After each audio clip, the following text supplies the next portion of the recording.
Oke, selamat bahagia ketemu dengan saya Bahagia Pak selalu. Ijo di channel Aijo Surabaya. Malam hari ini kita kedatangan tamu spesial ini. Jadi spesialnya di mana? Ini adalah Bapak RT saya, gitu ya. Bapak Rahmat Yanuar ya. Betul. Salam bahagia, Bapak Yanuar, Bahagia selalu. sehat selalu. Amin. Salam kebahagiaan, salam kesuksesan untuk kita semua. Amin, amin. Iya. Saya mau sedikit menanyakan tentang beberapa pertanyaan, tapi sebelumnya mohon diperkenalkan Mas Yanuar itu siapa sih? Sebenarnya kan gitu. Monggo. Nama saya Januar, panggil Oh, aja iya. Januar. Oh gitu. Kebetulan saat ini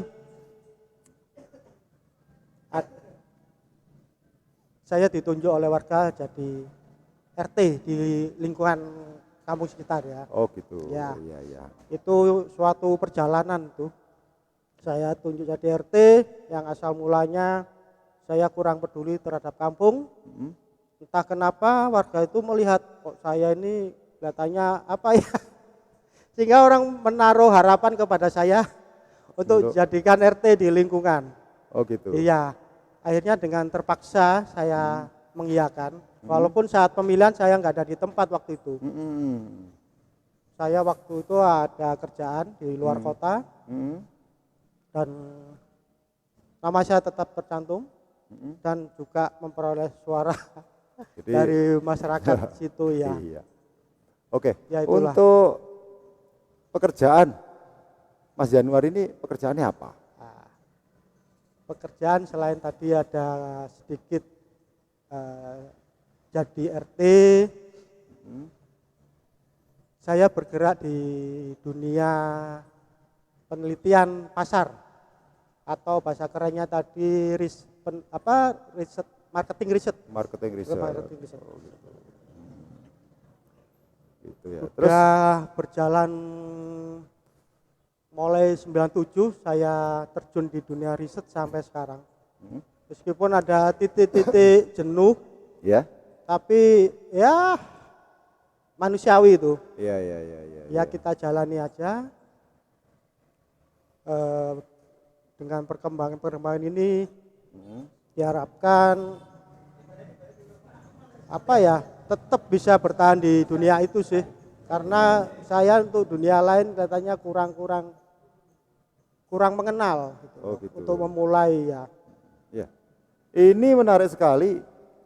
Mas Januar ini adalah seorang profesional di bidang marketing digital atau marketing riset, di mana secara keseharian dan sudah bertahun-tahun menjalankan profesi sebagai seorang profesional di marketing riset. Ini sebenarnya banyak sekali ilmu yang harus digali nih Mas Januar ini ya, untuk malam hari ini ya. Tapi dari itu saya akan menanyakan bagaimana sih Mas, enak gak enake, suka dukane, mules ngelune jadi seorang kepala RT ini. Ya. Dan ini sebelum Mas Januar jawab, ini menarik kenapa? Ini mungkin salah satu podcast yang ada di Surabaya yang membahas tentang Pak RT. Biasanya dibahas itu bupati, gubernur kan gitu. Betul, kelihatannya baru kali ini ya. Iya, kita podcast di kalangan Aneh ini. pemangku kebijakan atau tangan-tangan dari pemerintah di tingkat paling bawah. Iya. Kan gitu. Ya, piye Mas? Enak gak enaknya apa? Suka duka apa jadi seorang RT itu? Iya, sebenarnya aneh pembicaraan ini. Mana seorang RT ini nggak punya kekuasaan sama sekali ya, cuma lingkup RT aja gitu loh, nggak punya kebijakan yang besar gitu. Tapi suka dukanya saya sangat menikmati sampai saat ini untuk jadi RT ya. Yang awalnya ya ini sekedar ini aja hal kecil. Awalnya saya tuh bukan apa-apa di kampung. Ya. Sekarang dikenal. Warga umum gitu ya? Iya, warga umum. Sekarang dikenal gitu loh. Mau lewat banyak yang nyapa Pak RT. Berarti termasuk viral? Termasuk viral. Banyak yang kena. Viral tapi ndak Anak kecil-kecil, orang tua kena Pak RT, Pak RT, Pak RT. Wah, itu suatu apa ya, kebanggaan di Kebanggaan situ ya Mas ya. ya. Terus ya kita berbuat semampu kita. Tugas RT kan melayani di situ. Bukan pelayanan yang level paling bawah di pemerintahan ya. Semua asal dari RT. Saya mau tanya Mas Januar. Dulu waktu proses pencalonan jadi seorang RT itu, Mas Januar ini opo kampanye Mas? Apa menampilkan diri atau mencalonkan diri jadi seorang RT gitu? Iya Mas? Ini apa ya? Hal-hal yang sebenarnya di luar dugaan. Di luar dugaan ya? Saya tuh bukan apa-apa di kampung. Tiba-tiba ada panitia pemilihan RT itu tiba-tiba datang ke rumah dan mengharapkan saya untuk menjadi penerus RT yang sebelumnya. Oh gitu. Karena RT yang sebelumnya udah lama dan kelihatannya udah capek, ingin konsen ke keluarga, ke kerjaannya seperti itu. Gitu. Awal mula saya menolak. Tapi begitu saya keluar dari rumah di lingkungan kampung itu, orang-orang itu sudah banyak yang tahu kalau saya mau jadikan RT. Ini RT baru, ini calon RT macam itu. Dengan terpaksa akhirnya saya nggak bisa menolak itu Pak. Mau nggak mau ya Mas? Mau. Jadi ketiban sampur ya Mas ya? Campur akhirnya oke lah saya jalani. Ya ini menarik sekali, kenapa? Ini beda dengan sistem pemilihan umum atau pemilihan kepala daerah yang ada di Indonesia. Di mana para peminat yang ingin menjadikan dirinya pemimpin daerah itu berlomba-lomba mengkampanyekan diri. Di mana Mas Januar ini malah gak mikir, gak pengen jadi sebenarnya. Tapi karena dianggap punya integritas dan kemampuan serta kapabilitas yang cukup untuk pegang kendali sebuah organisasi massa yang paling mudah susunan dari pemerintahan ini yaitu RT, ternyata secara aklamasi dan secara pengakuan Mas Januar ini ditunjuk sebagai seorang pimpinan di RT itu. Ya itulah. Nah ini enggak, mungkin saya sendiri orang awam ini enggak pernah melihat secara langsung ya. Rata-rata orang-orang berlomba-lomba menampilkan dirinya kan begitu. Iya itu memang aneh. Saya pun jadi RT ini enggak pernah kampanye, enggak pernah bagi-bagi sembako, itu enggak ada. Jadi pekerjaan saya juga seperti itu. Ya mungkin apa ya, masyarakat melihatnya selama ini enggak ada hal yang neko-neko dari saya, mungkin itu salah satu penilaian masyarakat. Jadi secara tersirat pengakuan itu yang memang menunjuk Bapak Januar ini jadi seorang kepala RT di lingkungan terkecil itu tadi. Kan begitu. Yang notabene pengakuan yang tidak pernah dibuat-buat, ya kan? Dan penunjukannya kan waktu itu juga saya sebagai warga ada di situ dan itu dilakukan secara aklamasi. Dengan rasanya untuk pemungutan suara ini enggak ada waktu itu Mas. Jadi aklamasi, iya. Jadi enggak ada lidi. Memang benar. Waktu pemilihan saya memang enggak ada di tempat waktu itu. Memang lagi ada kerjaan di luar kota. Dan begitu saya pulang, pemilihan itu sudah selesai prosesnya. Dan yang terpilih saya. Saya pun nggak tahu ada calon yang lain gitu. Ya, secara tiba-tiba saja pemilihan terjadi dan saya langsung jadi. Oh gitu. Jadi kisah unik dari seorang Pak RT ya. Gitu, unik sekali. Memang RT ini apa ya?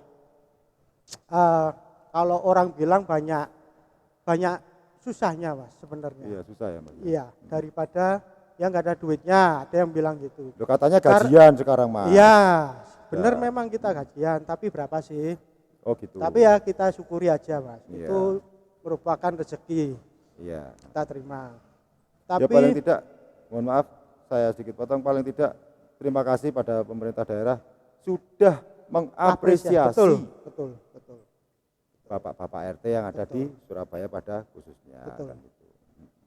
Terus monggo dilanjut Mas, gimana Mas? Enak gak enak piye tadi? Katanya sebelum-belumnya jadi RT itu banyak apa ya susahnya, banyak dipaido, banyak salahnya semacam itu. Gitu ya. Salah-salah atau masalah, pokoknya anunya pasti ketiban sampurnya di Pak RT semacam Oh itu, iya iya. semacam itu. Tapi selama ini saya menjadi RT, ya memang niat saya memang tulus mengabdi, Ya. melayani Melayani. warga itu. Ya alhamdulillah sampai saat ini nggak ada masalah yang Berarti ya. berat, nggak ada, biasa lah. Lebih banyak dukanya, Oh, karena saya dengan tetangga, dengan yang tetangga lebih jauh itu sekarang lebih dekat. Lebih dekat. Lebih dekat. Jadi Semacam intinya jadi seorang kepala rukun tetangga atau Pak RT itu malah oke sumpeke sebenarnya Mas. benar. Kenapa? Benernya ya. Bentino dijai curhat baik. Dan jamnya nggak ada, Lah, nggak ada itu. jam kerjanya tuh Mas. Oh gitu. Nggak ada 24 jam. 24 jam. Kita tidur, ada masalah orang gegeran, kita ya dibangunin. 24 jam 24 itu jam. kalau kita bekerja di jawatan-jawatan swasta atau jawatan pemerintah kan ono lembure sih Mas. Mosok sih gak ono lembure sih Pak RT itu. Mulai ada, jam Pak. konsultasinya molor 2 jam nih lembur per jam 100 ribuan lumayan jane sebenarnya. Tapi nek ngeklaim neng dia bingung juga itu ya kan? Iya. Gitu.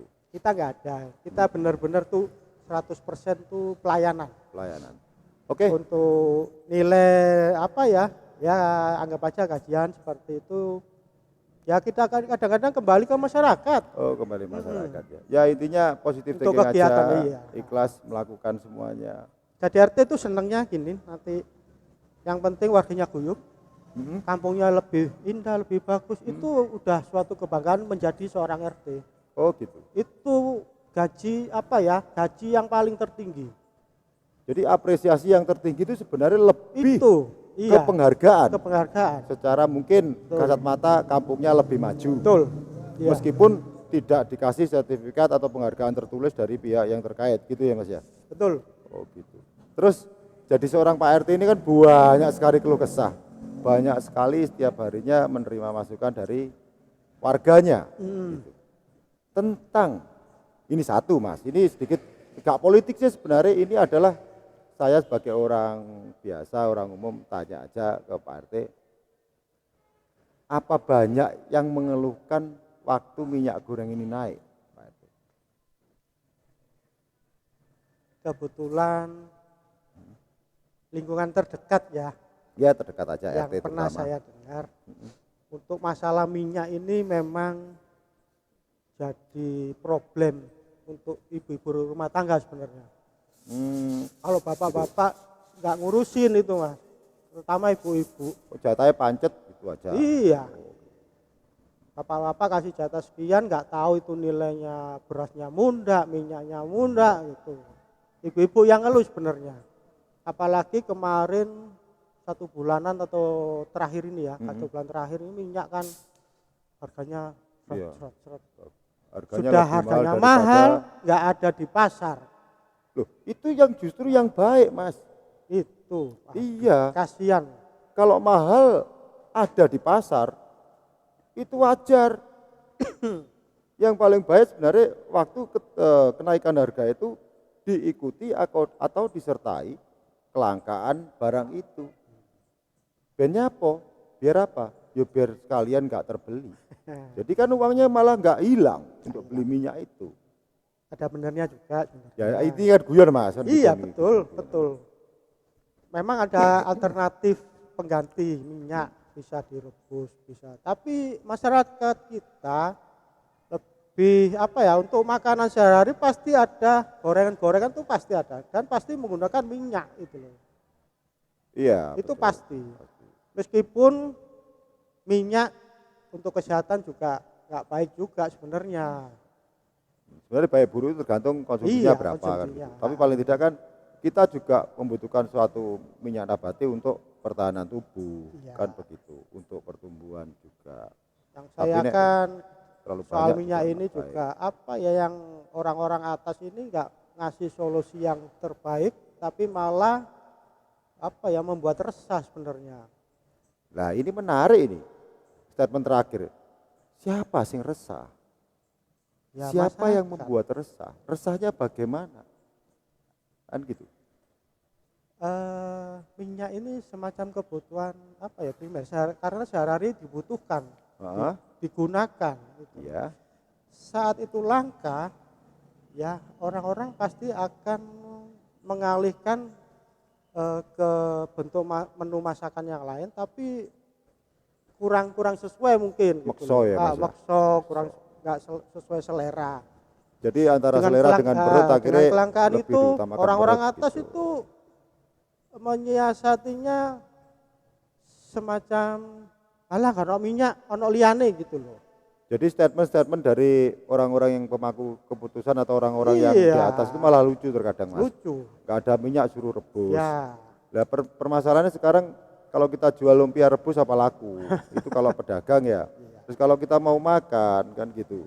Makan Untuk kerupuk rebus keluarga juga belum sederhana ada. itu Iya. paling enggak orang-orang masak tempe, tahu, Itu. telur itu paling sederhana sesuai kemampuan. Nah, itu paling Iya. enggak Betul. di apa ya, diolahnya secara digoreng gitu. Tapi juga bisa digantikan dengan pisang Mas. Maksudnya Pisang. Jadi orang nggak perlu sebenarnya makan nasi, nggak perlu makan sayur-sayur apa itu goreng-gorengan, orang makan Indonesia nggak bisa. makan pisang aja cukup. Iya, Loh itu orang Indonesia tapi nggak bisa. statement itu muncul loh itu Mas. Oh iya, Itu muncul muncul dari memang. memang bapak-bapak yang ada di atas. Kan gitu. Jadi sebenarnya Itu kan sebenarnya minyak itu apa ya? Sebenarnya produksi terus tetap, wong kebun kelapa sawit di Indonesia itu loh terbesar.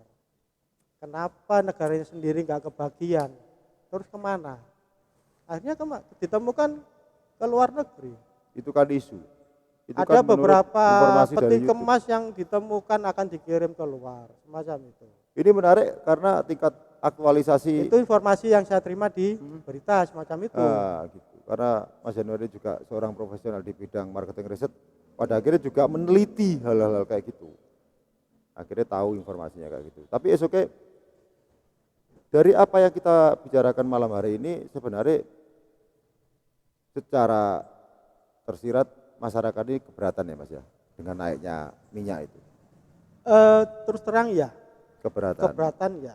Dengan Keberatan. harga yang pada awalnya ya sekitar 25-an lah untuk 2 liter ya, kapasitas 2 liter. Jadi 2 kali lipatnya. Kan harus ada pos-pos lain yang dikurangi untuk mencukupi itu. Kebutuhan Iya. minyak itu. Oh, ya. Itu apakah memang menjadi satu pembelajaran bagaimana warga negara Indonesia ini harus pintar-pintar manajemen keuangan pribadinya? Iya, benar. Bisa juga kayak gitu ya? Harus. Makanya itu ada pos-pos yang harus diatur lagi. Dikurangi. Itu akhirnya akal-akalan Mas kayak gitu? Akal-akalan. Ada juga yang nggak pakai minyak. Misalkan direbus ke kulupan. Masak sayur nggak pakai goreng-gorengan. Sebenarnya oke, nggak masalah. Nggak masalah ya. Tapi kebudayaan apa ya, masyarakat di Indonesia ini untuk menu gorengan ini semacam rutinitas. Saya rasa selalu kalau ada. untuk gorengan itu bukan hanya ada tradisi di Indonesia Mas, tapi saya rasa untuk semua manusia yang ada di dunia ini juga membutuhkan yang namanya gorengan, terutama minyak ya Mas ya. Karena itu adalah sebuah tren bagaimana memang dibutuhkan minyak itu untuk ya cemilan, makan sehari-hari kan gitu. Coba ya memang hebat. Saya salut dengan kenaikan harga minyak ini yang disertai BBM. Jadi ibarat apa ya, sekali melakukan sebuah kebijakan itu pas gitu loh. Munggah itu naik itu mesisan, naik itu sekalian. Kalau bisa sebenarnya sekarang disertai dengan naiknya harga telur, harga tempe gitu, itu lebih baik. Mas agak dekat aja mic-nya ini, enggak apa ya. Itu telur, tempe, semua naik itu lebih oke sebenarnya. Dan gitu. Ini sebenarnya pedas, kritik sekali. Jadi kita yang warga menengah ke bawah kayak gini seharusnya berharap pemerintah itu bisa memberikan suatu kebijaksanaan tentang itu. Kenapa hal itu kita sampaikan pada waktu kita ngobrol kayak gini, kita tidak demo, kita tidak teriak-teriak di jalan. Karena satu, sebagai warga Indonesia kita harus punya sopan santun atau attitude untuk menyampaikan pendapat kita, kan gitu. Tidak harus teriak-teriak, menghujat sana, hujat sini, kan tidak gitu. Tapi sayangnya dengan metode apapun mau kita secara digital gini menyampaikan aspirasi kita atau menyampaikan secara demonstrasi besar-besaran di luar itu gak digubris sih Mas. Jadi piye itu jadi kayak gitu. Iya, nah, gitu. betul. Piye pendapat dari Pak RT gimana itu? Sebenarnya di era sekarang ini, di mana berpendapat itu bebas sebenarnya, Bebas tanpa ya. ada batasan-batasan. Kita bebas mengeluarkan pendapat apa yang kita anggap itu kurang sesuai. Gitu. Mari kita diskusikan, seharusnya kan gitu. Kita diskusikan, cari jalan keluarnya semacam itu. Jangan terus hanya mementingkan, kalau saya lihat hanya mementingkan suatu golongan sih. Semua Apanya kebijakan pemerintah atau kita? bukan kebijakannya, apa ya, hal-hal ini Kenaikan gini menguntungkan beberapa pihak gitu. Betul. Oh gitu. Karena dari apa ini yang saya dapat informasi, minyak di luaran harganya lebih mahal. Sehingga kenapa harus jual ke dalam negeri, karena harganya kan lebih murah. Bisa juga. Hingga dilempar keluar, sehingga perusahaan akan untung lebih banyak. Semacam itu. Jadi monggo kopinya diminum Pak RT. Siap. Jadi kita ngobrol santai pada malam hari ini sebenarnya bukan sebuah demonstrasi, bukan menggurui, bukan lagi menghujat. Oh enggak. Bukan. Enggak. Kita hanya menyampaikan keluh kesah kita. Ya, apalagi kepada saya, siapa? ya. Ya, kepada orang yang mendengar, kan gitu aja. Ya, semoga apa yang kita omongan ini ya, ada masukan untuk orang atas dan ada jalan keluar, ada kebijaksanaan yang baik dan memihak ke rakyat. Itu. Jadi sebenarnya herannya cuma satu, banyak sekali kita sebagai warga negara Indonesia ini di era pandemi ini Mas ya, pekerjaan susah, dihantam dengan beberapa kenaikan harga. Jadi kadang saya sendiri sebagai warga bawah gini, saya itu bingung. Dari sekian banyak kebijaksanaan atau kebijakan yang dibuat oleh pemerintah itu, kok nggak ada satu yang terasa impact-nya secara langsung buat saya pribadi. Kenapa? Saya harus berjibaku terus tiap hari ya, berusaha terus, lebih keras dan lebih keras lagi untuk survive, untuk bertahan dan untuk kebutuhan saja. Ya harapan mungkin juga Pak RT juga sama gitu ya. Ada kebijaksanaan yang memang benar-benar berpihak pada rakyat kecil kayak kita ini kan gitu. Ya di situ. Dampaknya ini nggak lepas dari corona, kita 3 tahun lebih kurang ya, 3 tahun. Lebih kurang 3 tahun. Kita udah mulai merangkak, berjalan, udah dihantam lagi dengan kelangkaan barang. Kita banyak Terus saat ini ada di luar sana yang lagi bertikai. Itu juga akan pasti berpengaruh ke negara kita, pasti. Meskipun itu jauh di sana, tapi dampaknya pasti akan terasa di sini. Salah satunya Pertamax, harga melambung. Gara-gara perang di Eropa ya, kayak gitu. Kita seakan-akan jauh nggak ada masalah, tapi dampaknya ini menarik. Saya tanya ke Pak RT seputaran tentang kenaikan harga BBM. Bapak Menteri BUMN kita waktu menyampaikan kenaikan harga itu ngomong bahwasanya berbicara ini sependengaran saya, ini bukan menghujat juga, ini sebuah koreksi bagi saya sendiri ya, gitu. Katanya subsidi BBM itu besar di negara ini, kan gitu. Itu saya dengarnya begitu dari Bapak Menteri waktu saya lihat di YouTube channel kan gitu.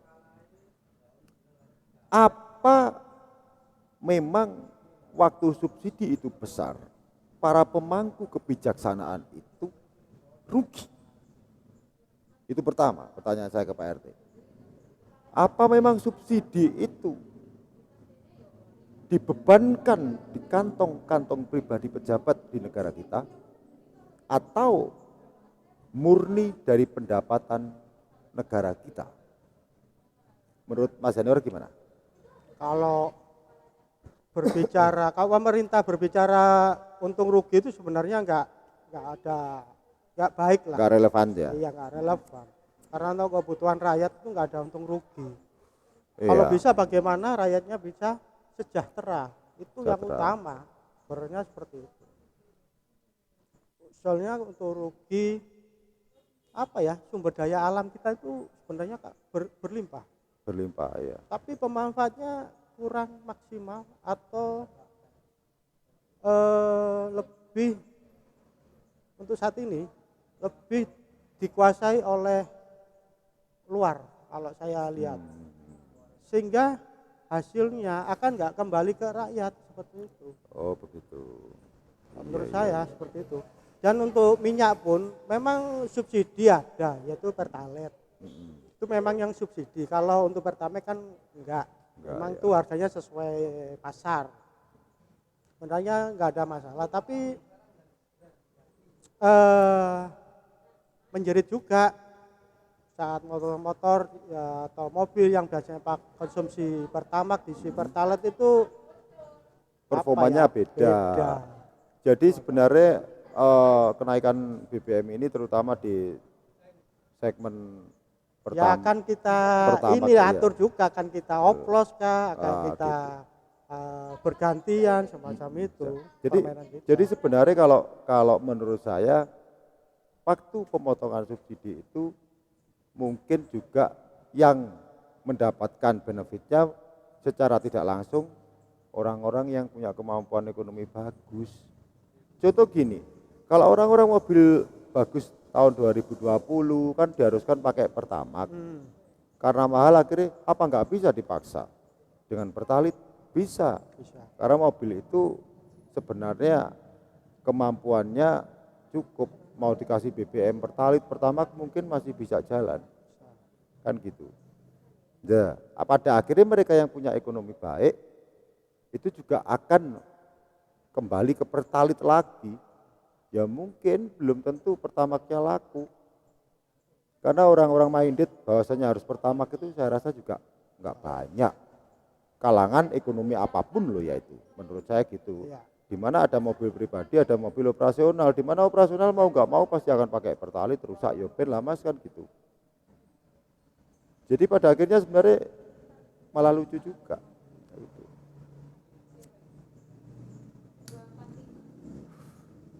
Untuk Mas Januar, untuk pekerjaan bagaimana Mas? Ada efek? Alhamdulillah kemarin waktu pandemi kemarin itu kita sempat benar-benar tidur Ya? Gak ada kegiatan sama sekali. Ini udah mulai tahun ini, mulai ya akhir tahun kemarin itu udah mulai ada kerjaan. Oh gitu, berarti Dan terima kasih ya, Mas ya. Tahun ini mulai padat lah. Mulai padat lagi. Terima kasih pada pemerintah yang sudah memberikan kebijaksanaan bahwasanya sektor usaha itu yang menengah mungkin atau ke bawah sudah mulai jalan. Terima kasih, apresiasi untuk pemerintah negara kita. Juga tolong dibantu di sela-sela kenaikan ekonomi ini harga-harga bisa ditahan. Ojo naik disik karena sudah 2 tahun mental kita itu digerus-gerus dengan pandemik gitu loh. Iya. Mental kita kemarin benar-benar ditumbuk ya Mas ya. Ditumbuk. Udah mulai bangkit ada penghalang lagi.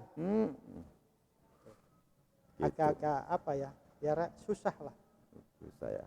Oke, Ya semoga apa ya, keadaan seperti ini nggak lama, bisa cepat berubah ke berlalu cepat ya Mas ya. ganti yang lebih baik. Oke, satu statement terakhir, apa kiatnya biar kita bisa bertahan dan selalu positive thinking di sela-sela kenaikan harga menjelang hari raya ini, Mas. Kiat-kiatnya bagaimana? Ya, kiat-kiatnya jadilah diri sendiri apa adanya, nggak usah Ya, jadi orang lain. oke. Penuhi kebutuhan apa yang kita punya, seperti apa dengan apa yang kita punya. Mm-mm, Jangan melihat orang lain, mm-mm, lihatlah diri sendiri. mm-mm. Ya itu aja sih, cukup menurut saya. Kita akan bisa apa ya, mengikuti arus sampai di mana ini akan berakhir. Oke, jadi kiatnya menurut Bapak Yanuar, sebagaimana bisa kita menjadi diri sendiri tanpa ada intervensi dari orang lain, tanpa ada kepinginan menjadi orang lain, Iya, ditata sendiri batin kita, betul. ditata sendiri keinginan kita, Kemampuan mudah. kita di sini ya udahlah kita nikmati itu aja. Gitu Kita ya. bersyukur di situ, alhamdulillah gitu. Oke, terima kasih waktunya Bapak Yanuar. Baik, Sudah 30 terima menit kasih kita juga. ngobrol ngalor ngidul ini. Semoga Sambil bermanfaat. ya mudah-mudahan ada manfaatnya bagi pemirsa atau pendengar Aijo Surabaya Channel. Terima kasih. Salam sejahtera, salam keluarga, salam kesuksesan, mudah-mudahan selalu sehat.